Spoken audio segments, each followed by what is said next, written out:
what I want to talk about is something that a lot of people have requested that I talk about, because this is kind of a hot topic again. Of course, election season's coming up all over the place. And there are a lot of self-described anarchists. Maybe they want to use another term. Maybe they want to call themselves voluntarists, libertarians. Fuck, I don't know what they want to use. Okay. But some of them do definitely use the word anarchist quite a bit. And they are running for office.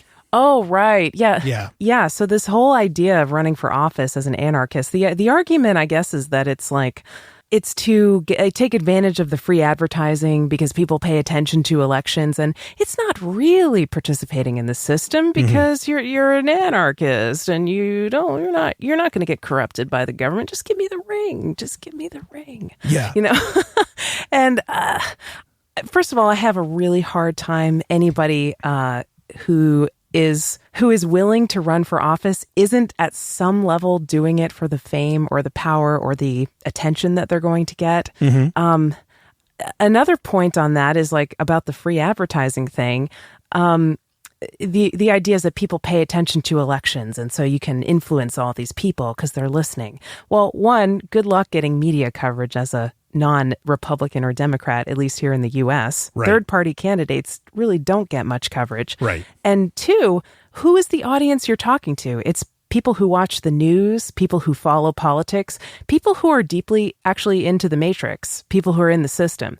You're not getting to talk to the people who are already outside the system. Maybe they don't call themselves an anarchist or libertarian or voluntarist, but they are apolitical. They are not interested in watching the dog and pony show that is modern politics.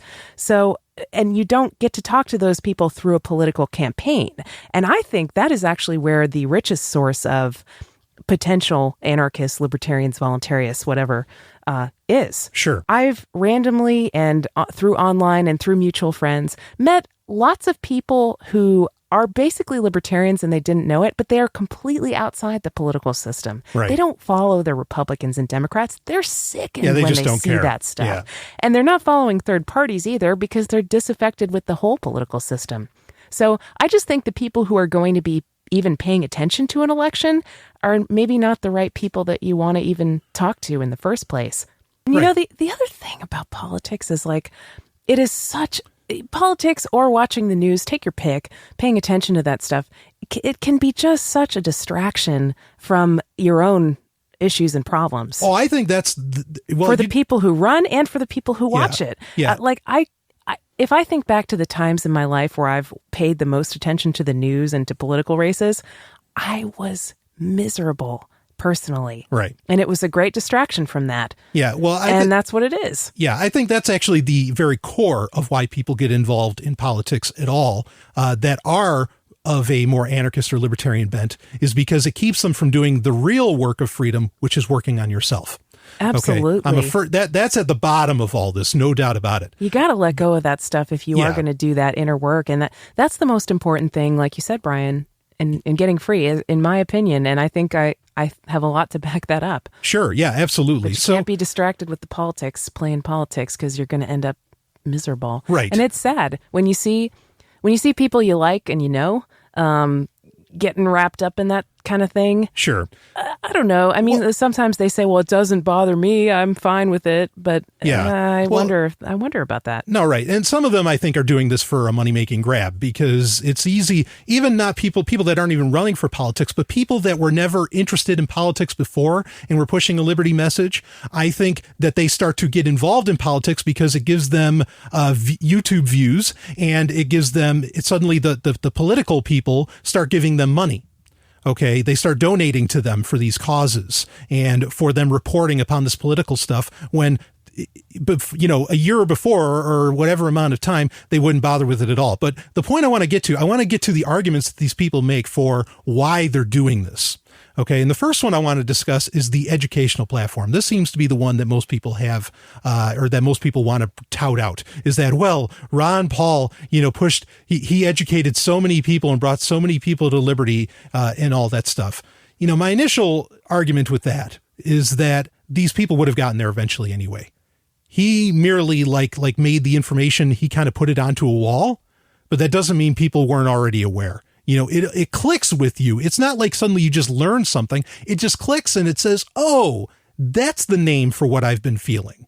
You know what I mean? Yeah. It was already there. Okay. And so, the other thing about Ron Paul is like, people always make that argument of, how many people heard about liberty through Ron Paul and then became anarchists later? Well, how many anarchists or people who were kind of there were pulled into the political system by Ron Paul and stayed status for longer? Yeah. And I wonder if it equals out. Right. So, and the first thing I'd say is, depending on how far, if it's like a Ron Paul situation where the person is making millions of dollars, okay, to do this campaign, which they know they're not going to win. My initial statement of that is there's cities, even in the U.S., even in the colonies, that you could buy for a quarter of the price of what it costs to get in these elections half the time. Okay, you could buy an entire city and then run it all your own way. Even if you still wanted to be that politician, you could be the fucking mayor. Rock and roll. Okay. But let's say it's one of these cheapo jobs, where you're just doing it because it's free advertising, because no one else is there and there's no incumbents or something like that. And you just get to talk about it or whatever. For me, on the educational platform, what part of this isn't the same thing as your parents or your pastor or, your rabbi or your teacher or whatever saying to you effectively, do as I say, not as I do? Yeah. And what part isn't it that? Yeah, there really has to be that integrity there for people to trust you and to want to come on board with the ideas you promote. And it's true, there is a contradiction in the idea of becoming a politician to say, oh yeah, politics is bad. Really? I mean, people can see right through that, even if they're not super aware of it consciously. They know there's a contradiction there. Yeah. Now, the next thing that they like to bring up is that, well, I'm running as a representative or a senator or an MP or whatever out of self-defense, to defend myself, to put an end to like these laws. And it's like, so then you're breaking your integrity of you're not being truthful. Because you're lying. Because your job as a representative or a senator is to represent the people's needs. And guess what, folks? If the people want single-payer health care, what are you going to do? Who the fuck are you to get voted in and then say and disrespect the people? That's the whole thing you're arguing about against with politics, is that the politicians don't care about you. You're being that non-caring politician. It doesn't matter if you think you know better than they do, and you probably do know better than your constituents. Okay? But the point is that you lied to them. When you said you were going in there to represent the people, you are not representing their interests. It doesn't matter if their interests are stupid. You're lying. Okay. What about the whole idea of running for office on a platform of abolishing it if you get elected? I think that's another thing I hear a lot. Okay, folks, you only need look at the Bitcoin Foundation to figure that one out. Yeah. Because Cody Wilson did that. Yeah. And if I know the Bitcoin Foundation's not even a government. It smacks of government. It reeks of government, but it's not technically a government. And if we're going to think of it as a government, it's one of the smallest, most local, community focused ones around. And Cody Wilson wasn't even able to, a prominent person, a prominent libertarian activist, was not able to run and get elected in the Bitcoin Foundation and abolish it. Right. No, you have to proverbially take off every head of the Hydra. Okay, proverbially. And I'm talking about an actual Hydra, not humans. I'm not a violent person.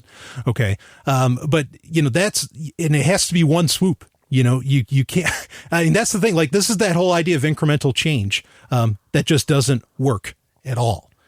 So now, or working within a system. This is why I quit medicine. If, I thought I was going to be like Ron Paul, like the female Ron Paul. Okay. I thought I was going to be the good doctor who could change the system from the inside. That seemed to be a theme in Ron Paul's life. He got into politics and medicine. And what I realized was that you can't change the system. If you don't like McDonald's, you shouldn't go work for McDonald's and try to change it from the inside. No, like that meme says that you brilliantly shared this week, which I shared too. Yeah. You can't change these big grinding systems. They're going to steamroll right over you. So I don't think that they have any illusion of like, one, getting elected, but B, or two, actually changing the system if they were to get elected. But then what's what's the point? Yeah, exactly. No, Is it the most effective way to spread the message of liberty? I don't think so. No. I mean, people, they have YouTube, they have popular YouTube and SoundCloud shows, like they're out there and they're probably reaching more people and more of the type of people that they want to reach through creating media rather than running for office. Sure. So, the other point that I want to get to is voting itself. I think it's easy enough to dismantle the notion of running for office as being disingenuous, having a lack of integrity.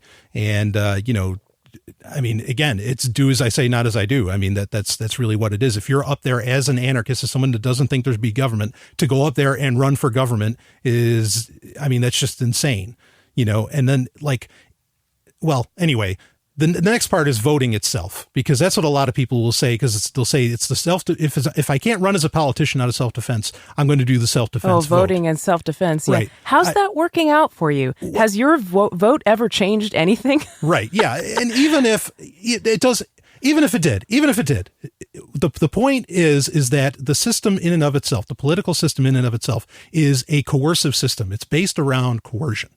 Okay. There is no way that taking part in any way within that system isn't also coercion. And so again, your principles, your integrity just got thrown out the door.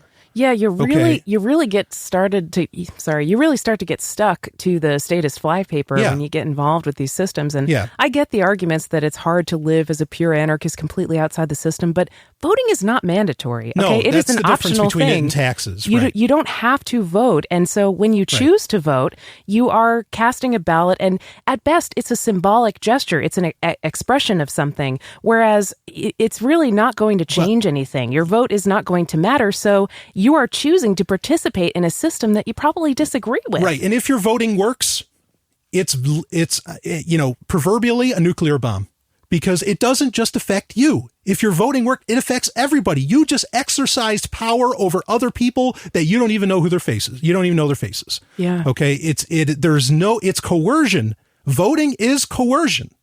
There's no other way to put it.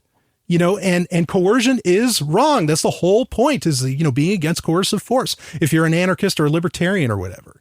Okay. So there's no way to paint any good light or put any good light on the political system. And it's insulting to me to think that there's anarchists out there that want to represent me.